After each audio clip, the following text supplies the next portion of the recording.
again I have framed two parts of this question. In two ways this question could be asked. Now let us see the part A first. A 72-year-old woman, always look at the age of the patient, the gender of the patient, 10 to 15 minutes episode of blurred vision in the right eye. So what is this? This is actually transient obscuration of vision. So that means this person is actually having the transient ischemic attacks, the TIA.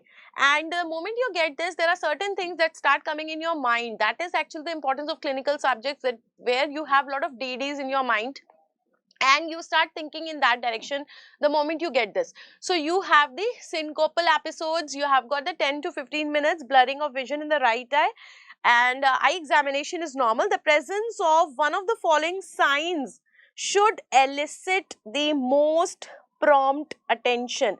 What should be there? That should be giving you the most prompt attention. Now this woman who is having the TIA, blurring of the vision in the right eye, and looking at the age of the patient, looking at the gender of the patient, the first thing that comes to our mind is your temporal arteritis. Okay, yes or no? The first thing that comes to our mind is the temporal arteritis. And what is the first thing that you see if you are thinking about a patient of temporal arteritis or the giant cell arteritis? The first important thing, whether it's a right carotid brew. Now this person is having the blurring of vision in the right eye, right carotid brew, or it's a scalp tenderness, BP 170/95, or a cardiac murmur. So that should elicit the most prompt attention will be your scalp tenderness, because if you look at the distribution, see, if you look at the distribution of the giant cell arteritis, again a very important topic, because in so many ways it is asked in the medicine and in your physiology, in your pathology also, and in your ophthalmology also. What is happening? There is an inflammation in the arteries of the head. So this patient will be coming with the headache, this patient can come with the night sweats, this patient can come with the transient obscuration of the vision. So one of the arteries, especially the temporal artery, so when the temporal artery is involved, then that is called as the temporal arteritis. So there will be enlargement and there will be thickening of this temporal artery, which will be felt as the cord-like structure. Then this will be giving you scalp tenderness, this will be giving you headache, and as well as this will also give you the signs of compression. The signs of compression can also lead to the neuropathies. It can also lead to what you called as ocular ischemic syndrome. Now if you look at the systemic things, what are happening? So try to see the distribution beautifully. They have tried to explain you, if you look at the distributions of the arteries, that what are the things that are going to occur. Now if you look here, the temporal artery tenderness, it is starting from the scalp itself.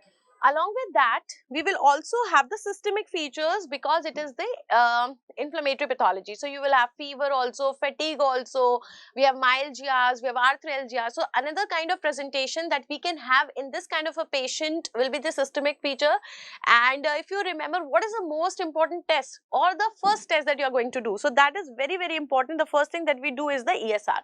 So if I am getting the scalp tenderness, cord-like structure, pain, headache, all these things along with the fever, with the transient ischemic attacks, then the first thing that we do is the ESR. Second thing that we do is the CRP. Okay. Now, if you look at the second part of the question, then we'll come back to this. Okay. Now, this woman did not have any of the findings listed in the previous question. So, the patient does not have any of the findings which are listed in the previous question. What are the previous findings?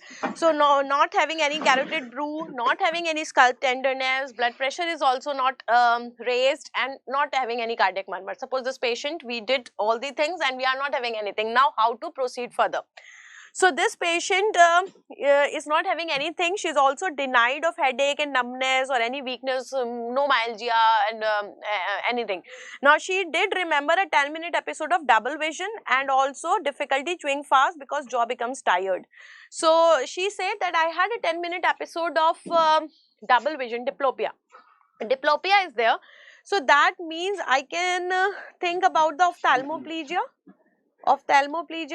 And if I am having a ophthalmoplegia, most of the muscles are supplied by the third nerve. So I can think about the oculomotor plegia.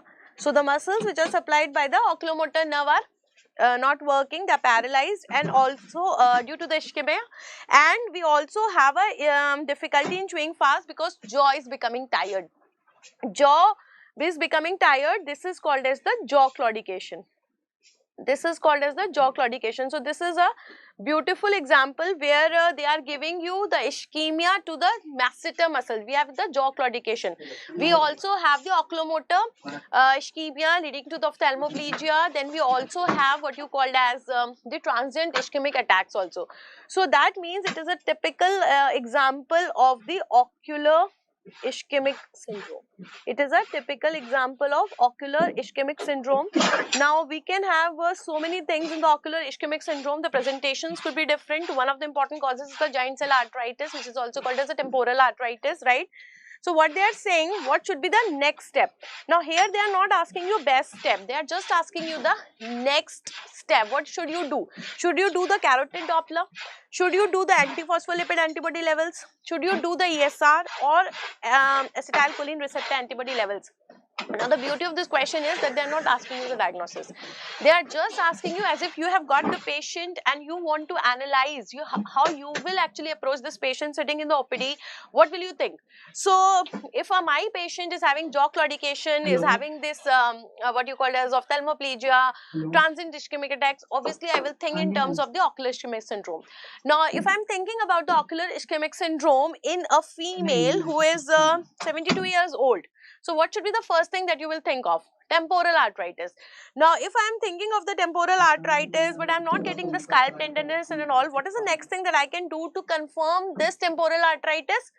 Will I do directly the carotid Doppler or BRU and all these things? No. So, next thing is I can just do the ESR. Just do the ESR. Raised ESR levels, raised CRP levels will be a good evidence that this patient is having a temporal arteritis. Obviously, afterwards, or if they ask you the best step that they could have done is your carotid Doppler, but the next step that they are doing is actually your ESR levels. Now, what about your antiphospholipid antibody levels? Even antiphospholipid antibody syndrome can also lead to TIA, but this is more common in young patients. While our patient is 72-year female, so it's very unlikely to get in this age patient. And if you see the acetylcholine receptor antibody level, this you get in myasthenia gravis. So we are not thinking of myasthenia gravis here. In the myasthenia gravis, the most common ocular feature that you are getting is the ptosis. You are not getting the ophthalmoplegia there. In terms of diplopia, the transient ischemic attacks, you are not getting there. So this is not the clinical evidence of myasthenia gravis. So that is why you will not do this acetylcholine receptor antibody levels. So just important thing, how should you go with the giant cell arteritis? So if you are having a patient of the giant cell arteritis, you require certain diagnostic criteria. Look at the age of the patient. If it is more than 50 years of age and this patient is coming with a newer onset of headache, okay, and you are having some abnormality of the temporal artery, it could be tenderness, or then if you are having the evidence of increased ESR, or we are having abnormal biopsy. So if you have got more than 3 criteria, you are gone. So more than 3 criteria, if you look here, we are having a patient more than 50 years also, then you are having, you know, the scalp tenderness is not there. So we will go with for the ESR, because I want at least 3 criteria. I want at least 3 criteria in the patient, and then I can make the diagnosis of GCF. Very, very important diagnostic criteria. And if you look at the symptoms of the patient, what are the symptoms that you are getting in a patient of giant cell arteritis? So there will be symptoms which are related to the cranial vessels. If you remember like this, I bet that this will become very easy for you people to comprehend what will be the clinical features in this patient. So there will be symptoms related to the cranial vessels. Cranial vessels mein kya ho jayega? Headache. Then it is also going to the pain on chewing, so masseter muscle. So we have jaw claudication, we can have the scalp tenderness. Then from the brain it is going to the optic nerve. So we will also have the abnormalities in the vision, and then abnormalities of the temporal artery cord-like feature.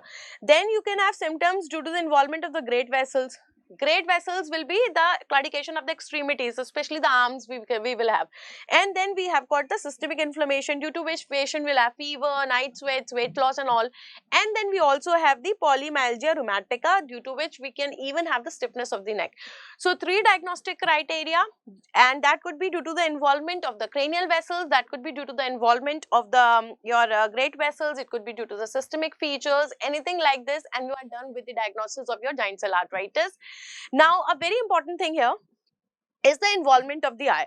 If you look at the involvement of the eye in the giant cell arteritis, there is actually multi-fold involvement. We have got so many evidence of the involvement of the eye in the giant cell arteritis, and I'm telling you because you should keep your mind open. Don't think just in terms of TIA only. Don't think just in terms of the transient obscuration of vision when you are thinking about the giant cell arteritis, because there are so many ways where the eye can be involved. It could be anterior ischemic optic neuropathy, it could be posterior ischemic optic neuropathy, then we can have arterial occlusion, even CRO ki tarah bhi patient can present, then amaurosis fugax, like here they have given you transient ischemic attacks are there, then we can have the cotton wool spots because we are having the infarction, we could have the double vision because of the involvement of the muscles, because of the involvement of the cranial nerves, and then the ocular ischemic syndrome. Can you see this? There are so many ways how the giant cell arteritis can be involved, can be involving the eye, and how can they present in the eye. So whenever you are getting a question related to the giant cell arteritis and they're talking about the eye, you have to think all these things. I think this is very, very clear. All right.